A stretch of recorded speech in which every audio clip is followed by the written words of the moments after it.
Hey guys, welcome back to Frequently Asked Questions, and in today's video, I'm going to explain to you on how you can use Shein Points.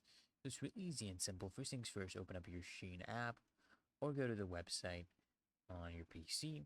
But if you're on the Shein app, what you want to do is first of all log in, okay? If you're logged in, go click on the bottom right, click on Me, and then you want to click right here on the point section. And right here, guys, you will see the amount of points that you have.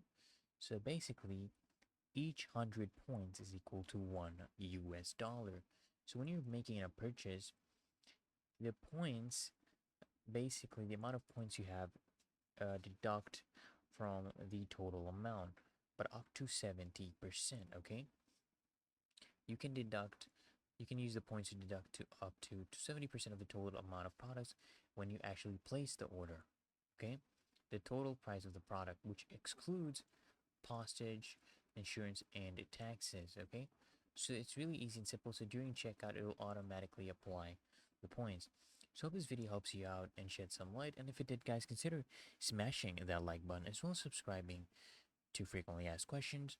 Turn those bell notifications, guys, so you get notified of the next video. And I'll see you in the next one.